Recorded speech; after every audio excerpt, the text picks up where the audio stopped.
Hey, Jamie here, and in this video, what we're going to talk about is how to run your career like a multi-million dollar business. So how we're going to do that is we're going to talk about how does a multi-million dollar business function in terms of the executive board, the executive team, the decisions, how they think, and then ultimately how they strategize and implement. And then we're going to take those principles and apply them to your professional career. Now, why we're going to do that is because you are not an employee. That is the single biggest thing I want you to get away in terms of a key takeaway from this video is no longer should you ever think of yourself as I am an employee with these responsibilities and this is all I need to do. You're an executive director. You are the CEO of your life and you are a one-person business, so a one-man or woman business, and you're selling your services. If you are employed by a company, you're selling your services to one specific client on an annual subscription. So from here on out, you are an executive of a business. So in terms of why is this so important, this mindset shift?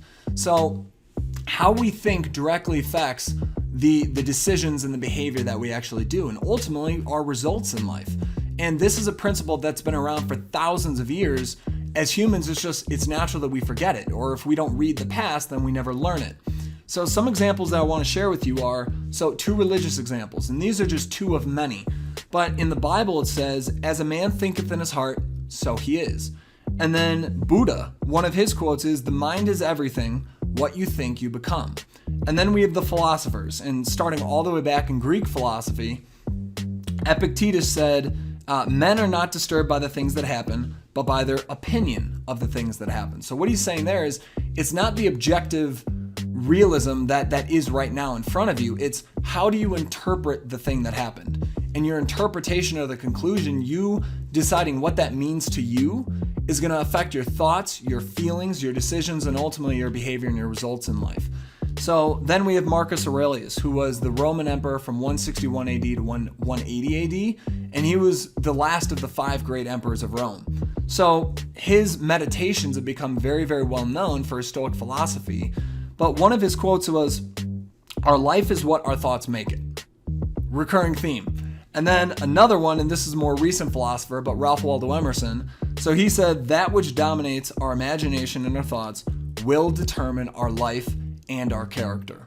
Again, a recurring theme. And then even more recently, so Earl Nightingale, who wrote the book Think and Grow Rich, which you may have read, one of the key quotes in there was, we become what we think about. So the most important takeaway is, if we think like a multi-million dollar business, we will become a multi-million dollar business.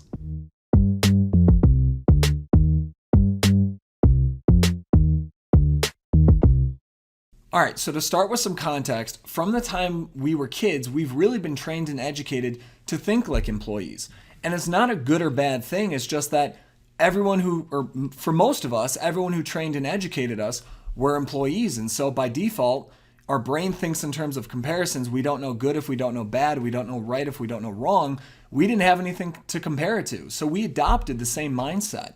Now, thinking about K through 12, growing up and being educated, we learned the basics, reading, writing, and arithmetic. And then if we did go to higher education, there's really 2 different ways to approach it. So we could get a liberal arts education, which a lot of people poo-poo on, or we could get a technical education, which is, you could think of that in terms of business or science or technology or medicine or anything that's very technical work. And the reason there's differences between these two and differences in value is the value's realized at different points in time. So when we graduate from college and we're at the bottom or the bottom end of the totem pole in the workforce, we're the ones doing all the labor. We're the ones doing in the weeds, doing all the work. Well, a lot of the work that has to be done is technical work. So early on in our career, the technical skills are highly valued. But as you move up throughout your career, it becomes the type of liberal arts, the soft skills that are extremely valuable. So think of that as strategy, leadership, influence, working with people. So when we think about applying principles from companies to our career, extraordinary companies, not all companies, extraordinary companies foresee the future. They know what they want, and then they strategically invest before the opportunity to develop themselves to become capable of seizing those opportunities. And so we need to do the exact same thing for our careers. Now, there are four main things that companies that are exceptional and have hit the point of multi-million dollar, there are four things that they do really well. So the very first thing is they create and distribute value. Now, you can think of creating value as just innovation. So they either create a physical product or a digital product, or they sell services, but they're somehow, some way creating value. And then they distribute that value, which is really marketing and sales. You're bringing your product to market, you're bringing your services to market, influencing people and actually making that transaction happen in the marketplace. Now, by doing that, the second thing that these companies do is they generate cash flow. Now, the third thing that they do with that cash flow is they reinvest it. So they reinvest the cash flow that they're earning through distributing their value. They take that value or that cash flow, reinvest it into the core business, and then they scale the core business. Now, when they scale the core business, they're going to generate a lot more cash flow. Now they do a fourth thing, is they take that excess cash flow and they begin to reinvest into research and development, or R&D. And the reason they do that is innovation follows an S-curve. And so the company will, if it doesn't reinvest in new innovation or new products and services, it will hit a maturation stage. And then the growth rate tanks, and ultimately the value and the cash flow and everything else starts going down. Competitors come in, they lose the business. So for us, we do the exact same thing. We're generating cash flow, and how we think about reinvesting that is going to be really important. But then that leads to the question of, how does the company actually achieve these four things? So the company needs to create an executive team, or have an executive team that's responsible for four main functions. So the first function is strategy. Then you have operations, delivery, and support. And if you wanted to, you could add in research and development, but that's in the future. So in terms of strategy, that is the mission and the vision for the company. And then they create the strategy that's going to take the company in that direction. A company needs a mission and a vision, because otherwise it doesn't know why it's in the marketplace. What are we doing? How are we providing value? Where are we going? It's a compass, and it's necessary. So then the second function is operations. And you can think of that as actually taking steps day in and day out, taking the company in that direction. And it's systematizing and creating processes so that it's repeatable in the future. So then the third function is focusing on delivery. And again, that's the marketing and the sales. So yes, it's delivering this product or service to market, but it needs to actually sell in order to generate the cash flow. And then finally is the support, which is getting and supporting customers or clients and making sure that, one, they're having a phenomenal experience, but then two, you get good recommendations, referrals, and just good highlights from the customers and the clients. And ultimately, that's going to help grow the business. So then that leads to the final question of, okay, if that's what the executive team is responsible for, who on the executive team is responsible for what? And they need to slice and dice all these responsibilities into different positions. So starting with the CEO, he or she is directly responsible for setting the mission, the vision, and the core growth strategy for the business. Now, of course, the CEO is supported by the other executives in defining that, and everyone else in the company, hopefully, in defining that mission and the vision, but they're the ones primarily responsible for it. So the buck stops at them. And then the other main responsibility that the CEO has is he or she needs to make sure that all of the other executives, whatever it is that they're responsible for, those other executives' functions are in line with the core growth strategy. So it's kind of, there's the executive team, and then the CEO is oversighting the whole team to make sure, hey, everything's in line with where we need to go. So another responsibility of the CEO is maintaining relationships with very crucial people. So for example, the board of directors, well, the CEO is responsible for those relationships. And one way that we can kind of draw that to ourselves is the senior advisors. But then the CEO is also responsible for relationships with external investors, whether debt or equity. So the CEO has a lot going on, but the most important are mission, vision, and core growth strategy, managing the rest of the team. So now we can dive into the operations. So the COO is responsible for the marching of the company. So the COO is putting in the systems, the processes, and making sure that the company is moving forward and doing what it needs to do. Then there's the CFO, which is Chief Financial Officer. And he or she is responsible for, one, making sure that the company's earning a good return on their investment and they're delivering value in a way that's sustainable. But then they're taking that cash, and two other things is that CFO needs to make sure that there's a cash reserve. And that's for budgeting and hedging for future economic risks. A lot of companies don't do that. And, COVID's a perfect example. A lot of companies didn't budget for future economic risk. They didn't have that cash available.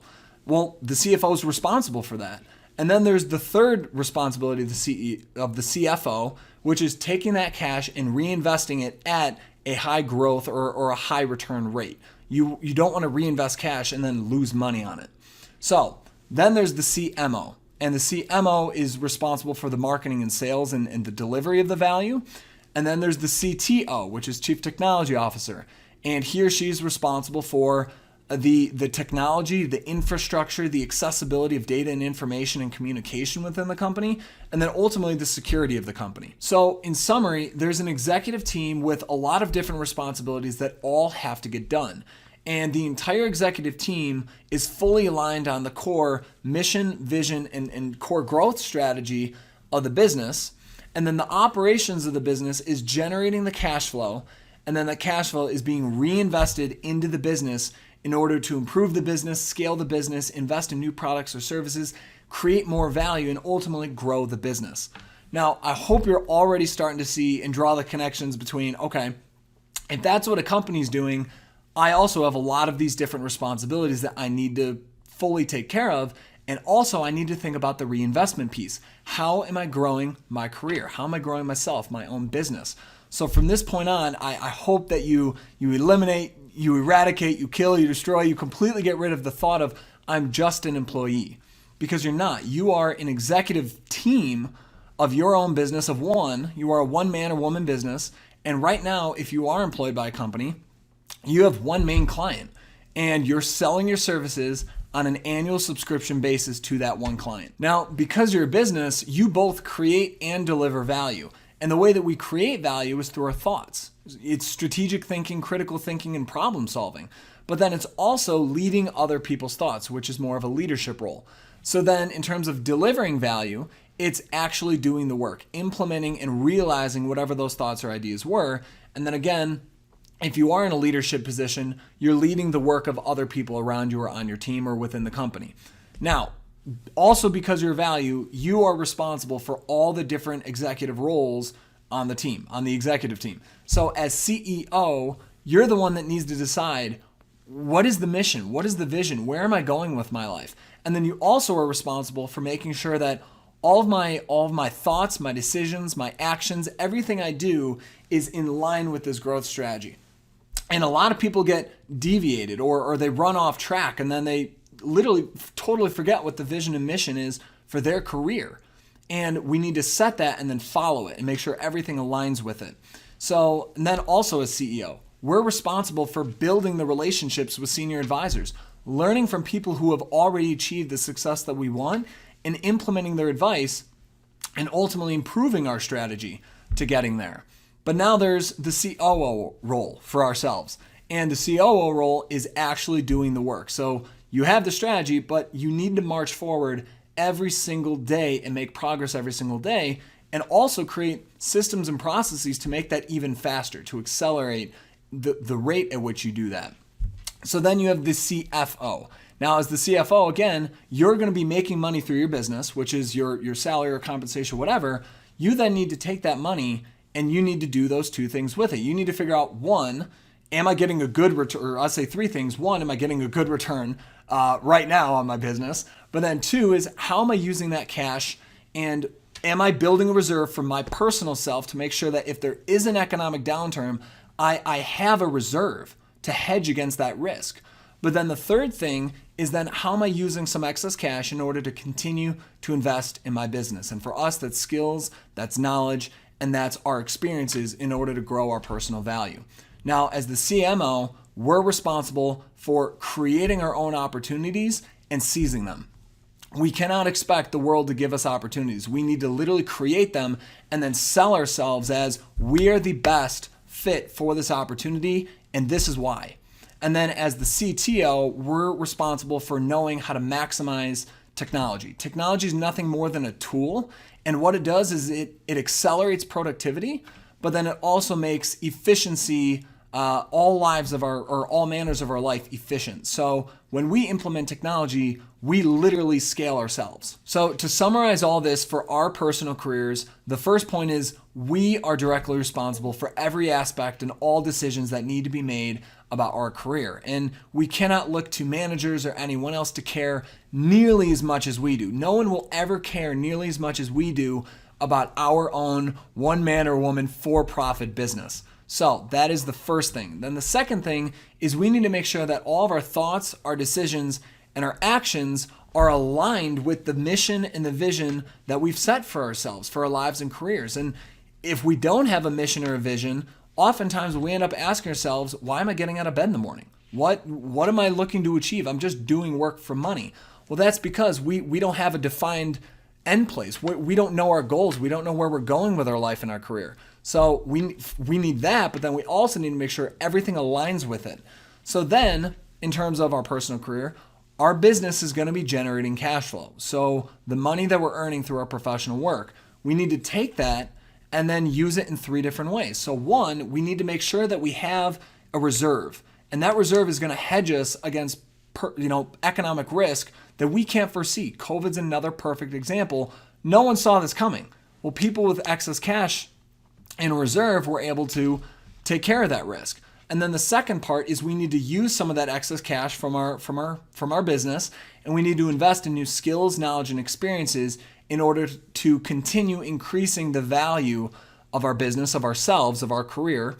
And then the third point is we need to use some of that excess cash as well in order to invest in economic resources and investments, which are either going to be cash flowing without our direct labor or our time investment, but then also price appreciative. So over the next 10, 20, 30 years, it'll increase in price. So the final thing that I'll pose to you is a question, and I hope that you write it down and reflect on it. It's, am I running my career like a multi-million-dollar company? And if I'm not, how am I going to change that? So as we talked about in the beginning of this video, whatever we think about relentlessly is eventually what we will become. I hope you found this video helpful and well worth your time, and I would encourage you to do 2 things. If you haven't already, click subscribe and click the little bell on YouTube so that you'll be notified when I do send this content out every single week. And again, my mission is to help you advance your life and career, grow professional, and make more money. And I can only do that if I can send you this content. So that's first thing. And then the second thing is, if you have been thinking about making a big life and career change and you're wondering what would that process look like? How would I even begin thinking about that? What would all the different steps be? On my website, redstonecoaching.com, I've created a completely free set of videos. So there's 3 videos for free. All you have to do is sign up. And then those 3 videos, I'll walk you through the 3-step process, which is foundation, transition, and acceleration for making a big change in your life and career. And I think that would give you a lot of clarity into what would that look like for me. So thanks so much for your time investment. I hope it was a healthy return on your investment for this video. Keep crushing, keep moving forward. Success equals progress, not outcome. And I'll see you in the next video.